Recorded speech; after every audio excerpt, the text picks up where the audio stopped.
meetings. Hey, what is up? We are live at GDC. I'm here with Kai. We're checking out your latest video game. Yep. Tell me about it. So this is not a colorful LSD trip poster. This is actually just a very early alpha build of our latest game, Galaxy on Fire Alliances. So this is still early alpha. This is actually going to evolve into the star map. Oh, nice. So I'm just going to give you guys a quick tour of what is already there in terms of like features and stuff that we can actually demo. Yeah. So I'm going to zoom in here a little bit. Okay.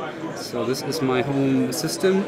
So this looks a little bit better already. This is a graphical representation that is a little reminiscent of what we know from Galaxy on Fire 2. Right, yeah, I was about to say. So yeah, this is like the system view, and this is also something that we wanted to do. We wanted to build on the existing Galaxy on Fire IP and also take all of our fans into the loop and show them some familiar surroundings. Right. So it is a real-time strategy game set in space with some MMO elements.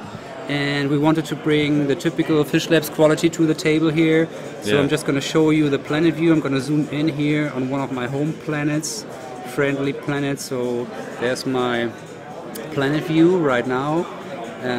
So yeah, actually it's kind of funny because this is this thing protruding here is what we call an artifact. So this is a special artifact planet that will grant me some bonuses. So this is a planet here that is already pretty leveled up. So there's not much left to build here.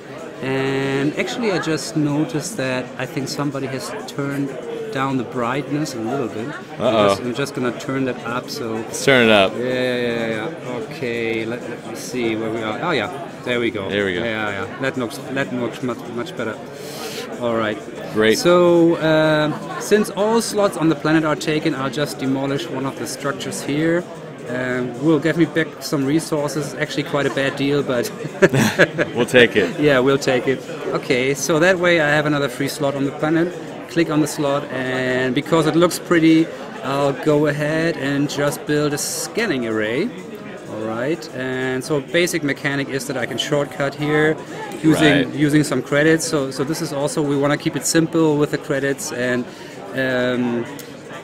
also make an in-app purchase experience that's not so intrusive. So you'll get enough of that currency also when you do a little bit of effort and grind into the game. You know, while we're on this point though, I think it's kind of interesting. You guys always have like the big time premium games. Yeah. You charge money for your video games, which is great. I know. And now you're kind of going back. You're going to the free to play model, right? So what kind of informed that thinking? Just the explosion of it? I mean, I guess we at one point we just cannot ignore what's happening in the market, especially when we are talking about user acquisition and the cost that goes along with it. Those businessy terms, I love it. I mean, user acquisition, folks. Yeah, user acquisition, folks. And I mean, it's a big cultural shift for the whole company and for the team. Oh, so you're doubling down. Like, this is the future for you guys? Or?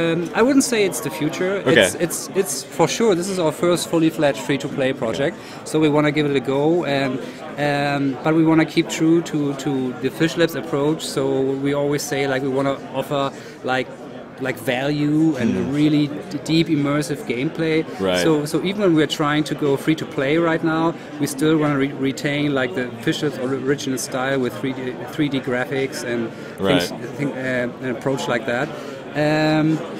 You know, I wouldn't be surprised if in 2 years' time we are back to paid. So I couldn't tell you what's happening. I think it's the same that we're seeing like with vinyl and CDs. Right. We're pretty convinced that there's always going to be a niche for quality and maybe even paid for games.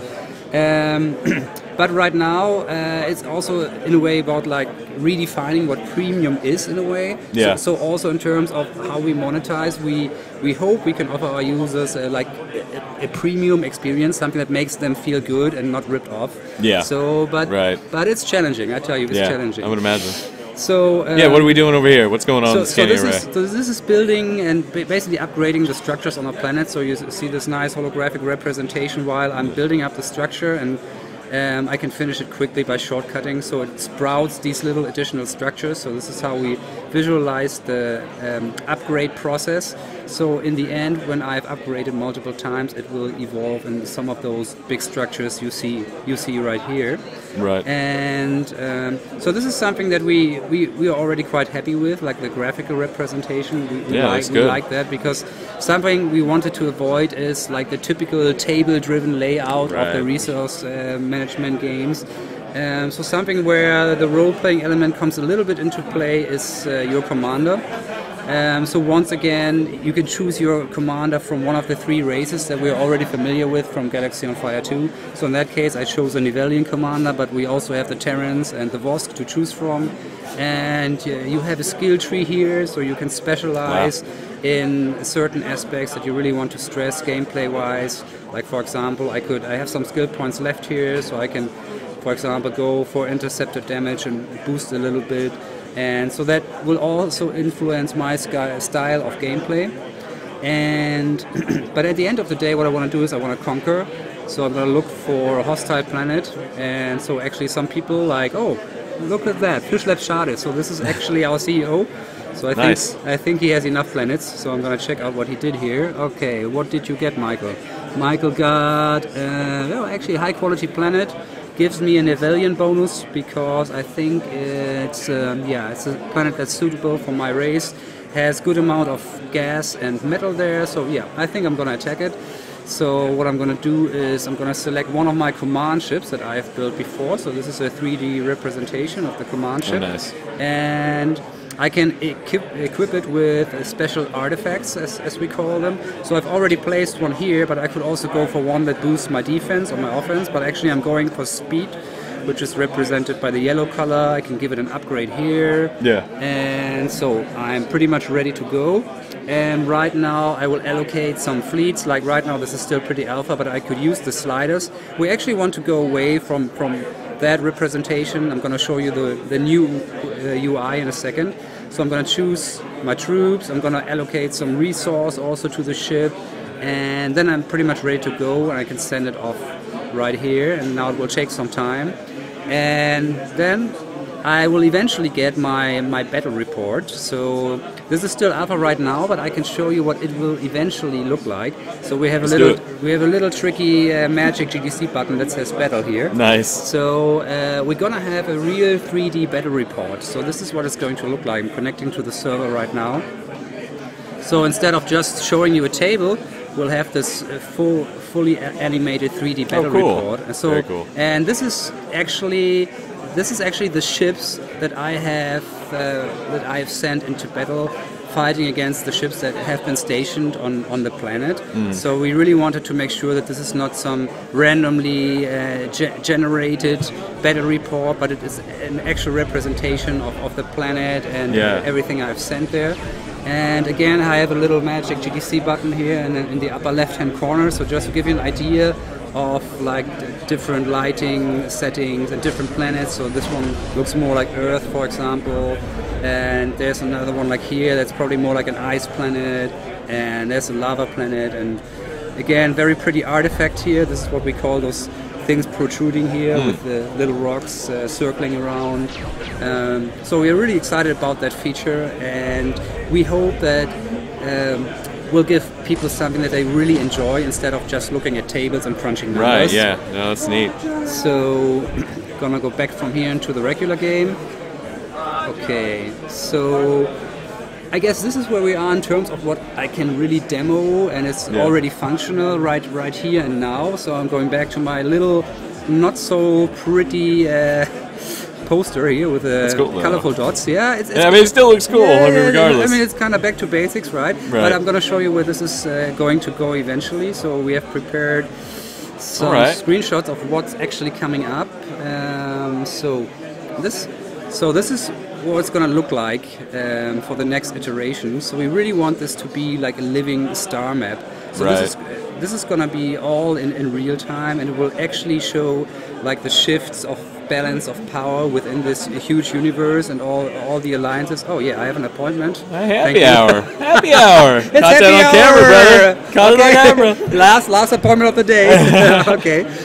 So you see friendly, neutral, hostile, conflict area, and we are really excited about this because this is not going to be like some static snapshot like it is right now, but this is going to be like living, breathing kind of it's going to be like watching galactic TV. That's awesome. So you really see this real-time shift of power, and you can swipe around, and so we're really excited about this feature. And this is actually the core USP for me of the game. That it's like we have this very deeply integrated alliance and multiplayer gameplay, and we'll create a platform. Okay, I'll show you something here. Let's see.